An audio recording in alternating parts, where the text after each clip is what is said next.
Le 5 octobre 1789, les femmes avaient envahi le palais et la reine avait dû se montrer pour calmer la foule déchaînée. Mais le 6 octobre, l'émeute se fait plus pressante et même les soldats de la garde nationale, arrivés pour protéger la cour, se joignent à la masse. La situation est critique et à l'intérieur du palais, les ministres et les nobles délibèrent avec le roi afin de savoir quelles mesures on peut encore prendre.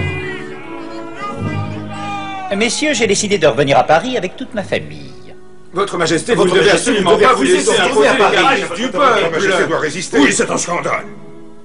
Sire, je vous en prie, vous ne devez pas donner satisfaction à la populace. Autrement, vous l'encouragerez à demander chaque jour davantage. Et la situation peut devenir grave.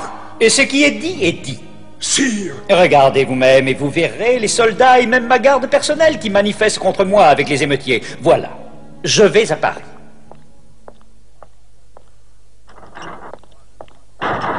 Monsieur Dumorin, je crois qu'il est maintenant devenu inutile de discuter avec Sa Majesté. On peut encore essayer de convaincre la reine.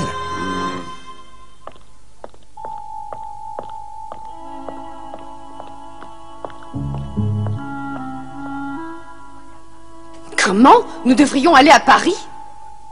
Tout au moins, c'est ce que le roi a décidé lors de la réunion de ce matin. Je me refuse absolument à quitter Versailles, et surtout Trianon que j'aime tant. Si vous n'arrêtez pas le roi immédiatement, il va aller conclure un accord avec l'Assemblée nationale et vous ne pourrez plus refuser de partir. Dites-moi, où est le roi à présent? Dans la grande salle d'audience.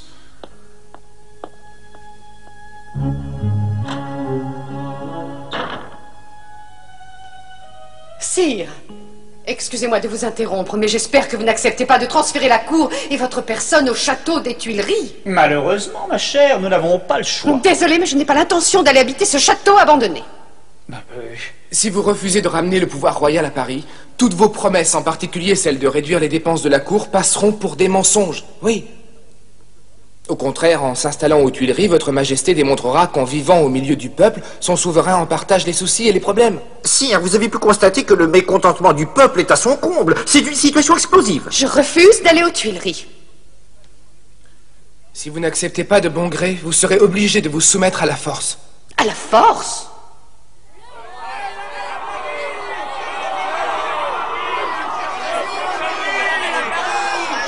Écoutez tous, le roi a finalement accepté de quitter Versailles pour Paris. Nous avons gagné!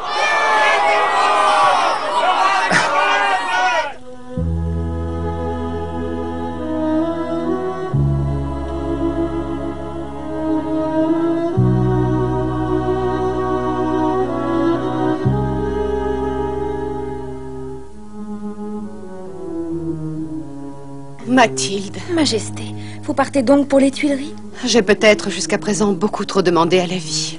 Mais je garde confiance en la bonté et en l'équité de la Providence. Vous ne devez pas désespérer, Majesté. Ce n'est qu'un changement de résidence. Et à Paris, je serai à vos côtés, je vous l'assure. Quant à François, il ne vous quittera pas. Je vous remercie. François et toi, Mathilde, vous êtes les deux derniers sur lesquels je peux encore compter. Ma fidélité n'a pas fléchi, Majesté, et je vous prie de me considérer comme toujours à votre service. Ces paroles me sont d'un grand réconfort et votre dévouement vaut à lui seul plus qu'une armée.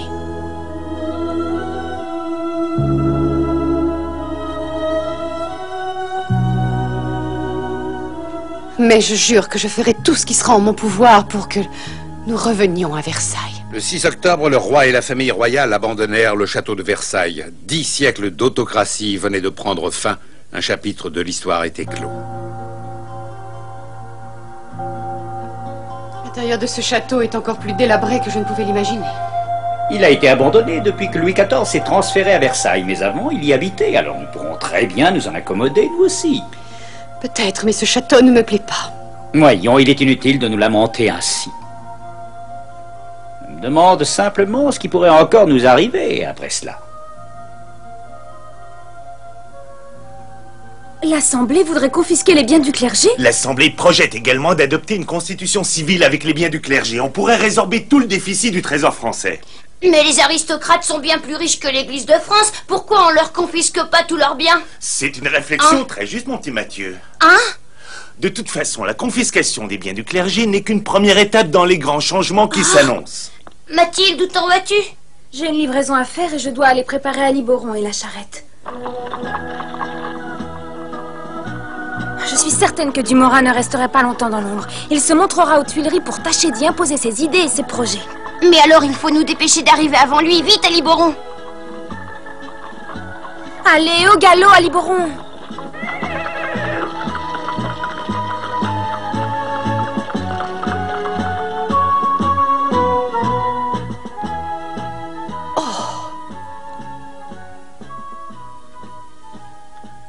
Confisquer les biens du clergé? Mais est-ce donc possible, Mathilde? Je suis sûre qu'ils trouveront toutes sortes de raisons pour justifier ce geste qui en préparera de bien plus graves. J'ai toujours pensé que cette assemblée était un nid de vipères. Et ce n'est qu'un commencement, votre majesté. Hein? Oui, ils en viendront à confisquer les propriétés des nobles et du roi. Mais c'est terrible. Il faudrait à tout prix faire quelque chose. L'assemblée dépasse les limites, votre majesté. Il est temps de prouver à toutes ces canailles que le roi est encore très puissant. Et que suggérez-vous? On pourrait demander de l'aide dans votre nom à l'empereur d'Autriche et peut-être au roi d'Espagne. Comment cela? C'est l'unique solution pour ramener l'assemblée à la raison. Si vous réclamez l'aide des armées autrichiennes et espagnoles, ces pleutres s'inclineront devant la force. Oh, Majesté, je vous en prie, attendez avant de prendre une décision. Vous n'avez pas la parole. Comment? La demi-sœur de la reine n'a aucunement le droit de s'immiscer dans la politique. Quoi? Mathilde, je dois te demander de rester en dehors de tout cela. Et vous, Majesté, réfléchissez bien avant de prendre une décision. C'est une possibilité que j'avais déjà envisagée avant que Dumorat ne m'en parle. Je n'en peux plus. J'ai l'impression de devenir folle dans ce palais sinistre. C'est pourquoi je suis bien décidée à agir d'une façon ou d'une autre. Tu comprends? Je vous approuve pleinement, Majesté. Je vais préparer immédiatement mes demandes de secours pour vous les remettre. Très bien. Mathieu! Réveille-toi, je t'en prie, ce n'est vraiment pas le moment de dormir.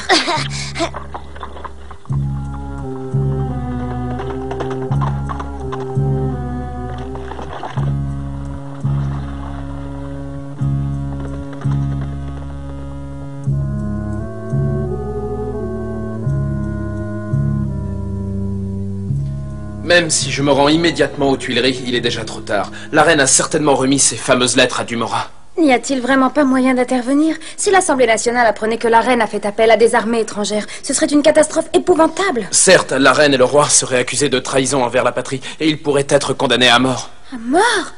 C'est effrayant.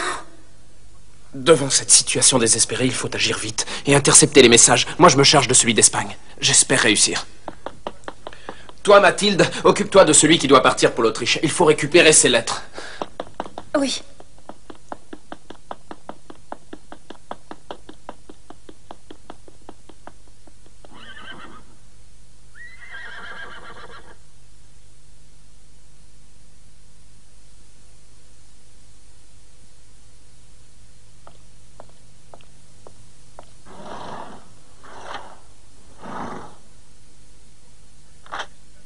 Il faut que vous arriviez à destination.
Une feuille blanche?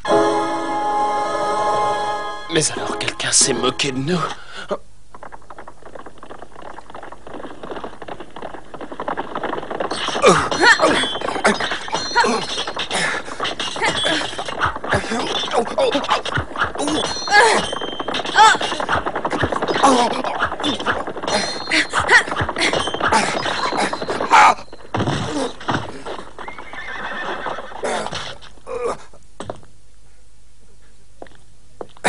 Je t'en prie, ne me tue pas. J'ai une lettre importante à transmettre. Eh bien, c'est pour cette raison que je t'ai attaqué. Alors donne-moi cette lettre. Ah, puisque tu l'exiges, je te la donne.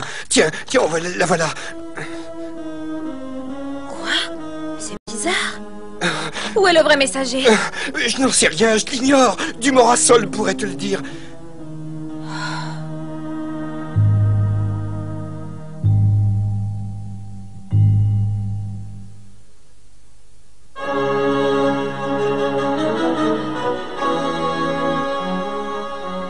Soyez parfaitement rassurés, Majesté. Ces hommes seront déguisés en artistes ambulants. Pourquoi toutes ces précautions?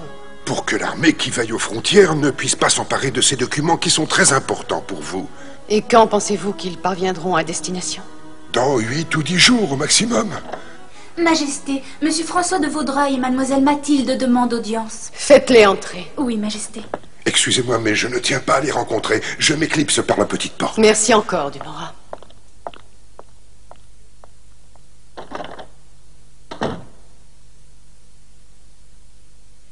Quelle heureuse surprise. Pourquoi cette visite improvisée? Majesté, nous voulons vous entretenir au sujet de la décision que vous avez prise hier. Si je comprends bien, il s'agit des 2 messagers que j'ai envoyés aux membres de ma famille. Oui, c'est cela. Mais il n'y a rien là d'extraordinaire. Je voudrais que mes parents d'Autriche et d'Espagne demandent à l'Assemblée nationale de me laisser quitter Paris avec les miens. Et si la réponse est négative, ils devront envoyer leurs armées pour nous protéger. Avez-vous songé aux conséquences? Conséquences? François, que peut faire l'Assemblée nationale et ses gardes bourgeois, si nombreux soient-ils, contre les armées d'Autriche et d'Espagne? C'est précisément là que vous vous trompez, Majesté. Comment cela?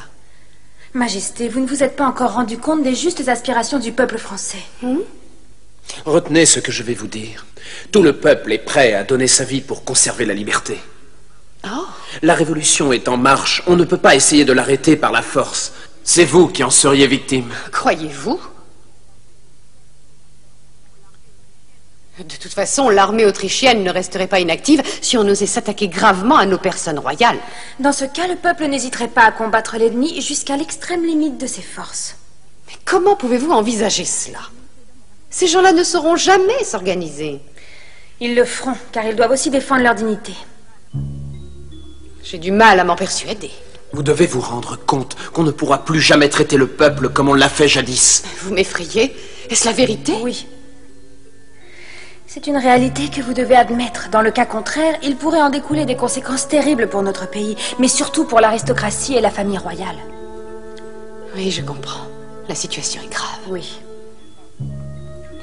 On ne peut pas prévoir ce qui arriverait si vos lettres tombaient entre les mains de l'Assemblée.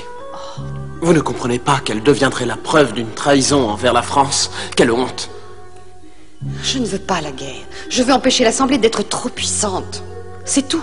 Je ne doute pas de votre bonne foi, mais cependant, vos messages envoyés hier pourraient déclencher un grave conflit. François, dites-moi alors ce qu'il faut faire. Nous avons, Mathilde et moi, une solution à vous suggérer. Il conviendrait d'organiser une rencontre avec Florent, afin de pouvoir discuter avec lui de la situation. Malédiction. Si le roi capitule devant l'Assemblée, il annulera la demande de secours, et ni les Autrichiens ni les Espagnols ne pourront intervenir. Tu voudrais donc que je rencontre la reine? C'est notre seule chance pour empêcher Dumorat d'appeler les armées étrangères au secours de l'aristocratie. Il songe donc à nouveau à employer la force contre nous. Oui. En effet, les aristocrates persistent à croire en la monarchie absolue. Sans doute, mais l'Assemblée a l'appui de la nation qui est prête à prendre les armes pour repousser les envahisseurs étrangers. Nous sommes parfaitement convaincus. Mais toute guerre se traduit par un bain de sang. Et nous sommes sûrs que tu voudrais l'éviter. Je suis d'accord avec toi. Dans les conditions actuelles, nous ne pouvons pas nous permettre de plonger le pays dans la guerre. Alors, il vaut mieux que tu rencontres la reine pour essayer d'établir un terrain d'entente. Oui.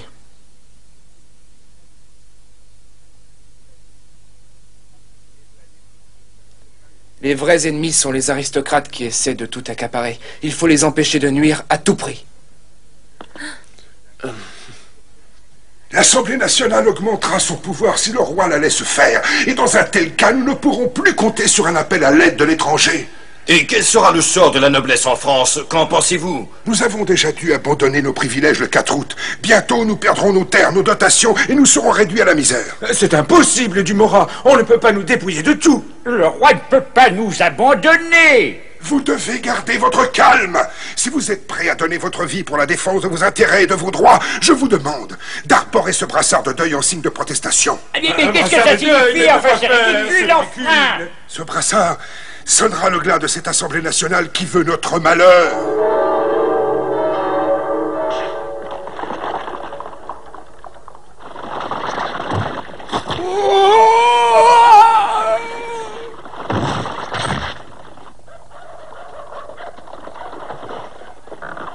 Florent, la reine vous envoie ce carrosse.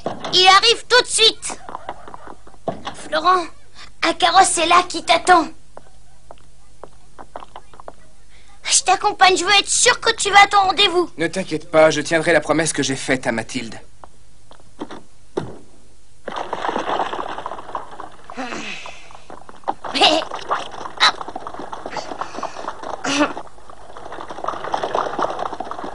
Dites-moi, ce n'est pas la route des Tuileries?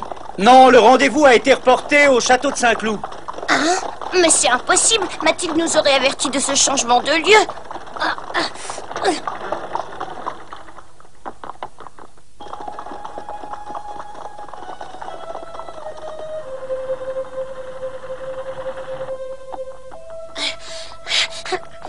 Et toi, où veux-tu aller?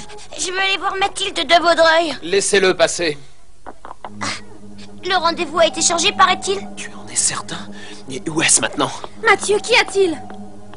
Le rendez-vous est changé. Il est au parc de Saint-Cloud. Et tout ceci me semble très bizarre.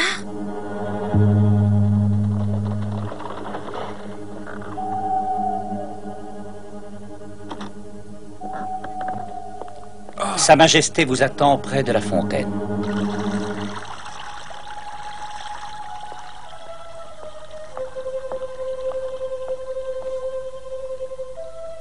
Quel silence!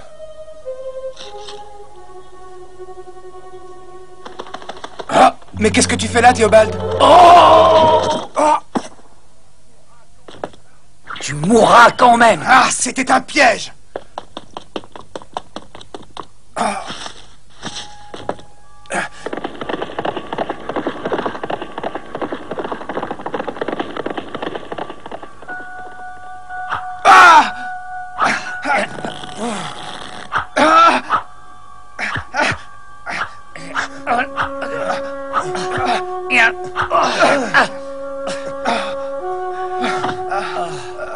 Qui vous a payé pour me tuer? Qui êtes-vous?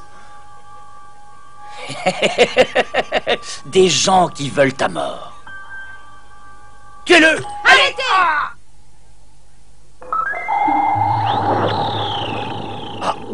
Mais c'est l'épée de la liberté. Vous ne réussirez pas à changer le cours de l'histoire, même en tuant Florent. Renoncez à ce crime. Débarrassons-nous d'elle, en avant!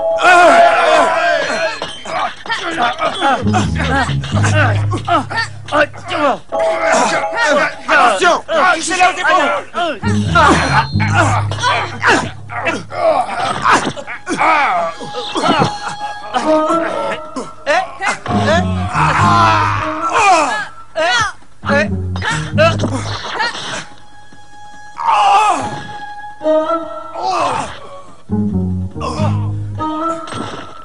Hein?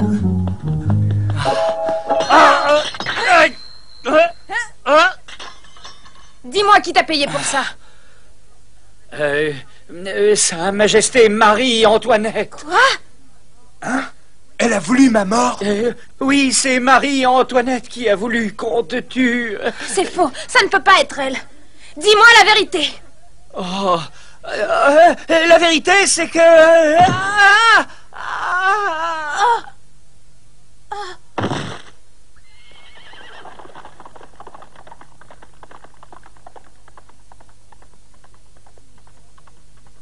Nous ne saurons plus la vérité. Je te remercie de m'avoir sauvé la vie. Mais maintenant, je connais les vraies intentions de la reine à mon sujet. Non, Florent. C'est Dumorat qui a dû organiser ça. Désolé, mais je ne peux pas te croire. C'est Marie-Antoinette qui m'a donné rendez-vous. Florent.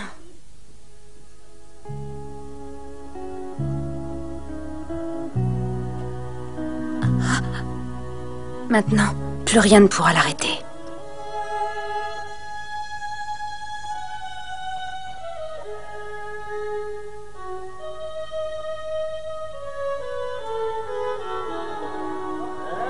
Qu'est-ce que c'est? Ils ont réussi à arrêter... Elle a trahi.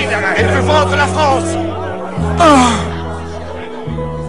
Regardez tous, voici le messager de la reine. Et voici la lettre qui demande l'intervention de l'Autriche. Avec cette lettre, Marie-Antoinette est coupable de trahison aux yeux de tous. Les craintes de Mathilde s'avérèrent vite exactes. Les lettres de la reine réclamant l'intervention de l'Espagne et de l'Autriche servirent seulement à faire tourner le destin à son désavantage. Le cours de l'histoire continue à s'écouler inexorablement.